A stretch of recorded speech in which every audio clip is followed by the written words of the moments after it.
अगर मिल के चला जाए तो तूफानों को भी शिकस्त दी जा सकती है। नमस्कार, मैं हूं बाता और हम चर्चा कर रहे हैं रॉबर्ट टी कियोसाकी की लिखी book rich dad poor dad की। रॉबर्ट टी कियोसाकी अपने बचपन का एक किस्सा सुनाते हैं। कहते हैं कि मुझे याद है, हमें स्कूल में रॉबिन हुड और उनके सुखी गिरोह की कहानी बताई गई थी। मेरे स्कूल से टीचर का मानना था कि यह केविन कॉस्टनर की तरह के एक रोमांटिक हीरो की अद्भुत कहानी है जो अमीरों को लूटता था और गरीबों में बांट देता था। तो मेरे रिच डैड की नजर में रॉबिन हुड हीरो नहीं था, वो उसे बदमाश मानते थे। रॉबिन हुड को गुजरे हुए तो लंबा समय गुजर चुका है, परंतु उसके जो मानने वाले हैं, जो उसके फैंस हैं, वह आज भी जिंदा हैं। ना जाने कितनी बार मैंने लोगों को यह कहते सुना है कि अमीरों को और ज्यादा टैक्स देना चाहिए और उसे गरीबों में बांट देना चाहिए।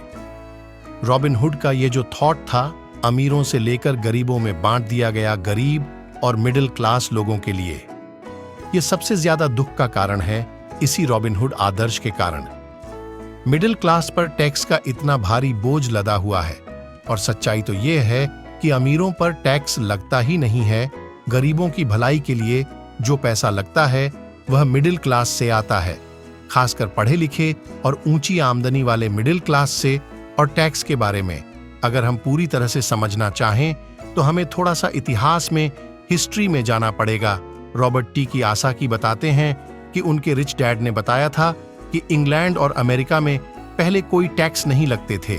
कभी कभार जो वॉर्स होती थी, युद्ध होते थे, उनका खर्च जुटाने के लिए टैक्स जरूर लगाए जाते थे, जिसके लिए किंग या फिर प्रेसिडेंट सिर्फ कह भर देते थे और हर आदमी उसकी बात मानकर अपना सहयोग अपनी इच्छा से देता था।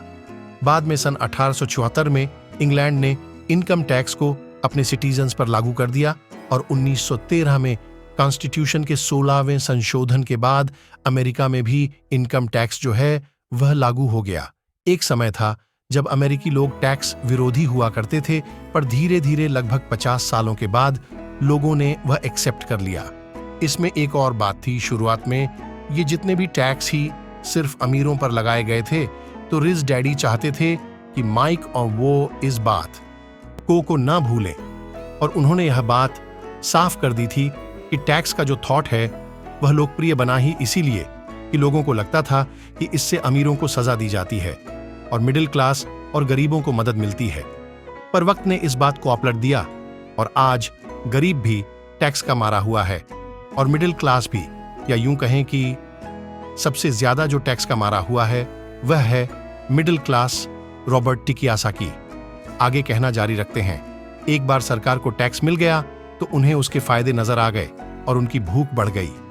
रिच डैडी ने रॉबर्ट टी कियोसाकी को आगे समझाते हुए कहा कि अमीरों ने वक्त के साथ साथ कॉरपोरेशन की ताकत को समझा।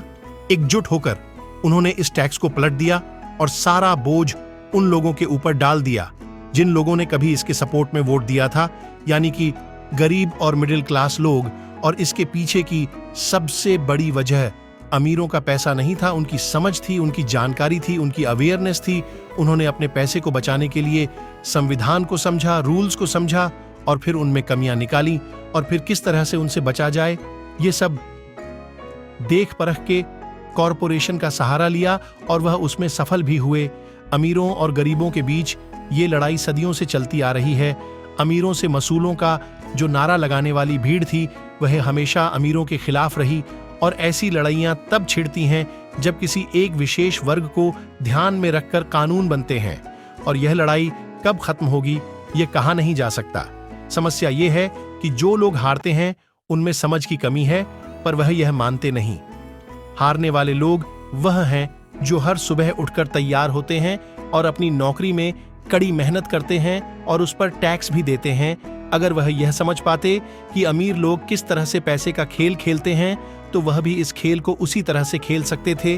फिर वह भी गरीबी से आजाद हो सकते थे, पैसे के मालिक हो सकते थे और अमीर बन सकते थे।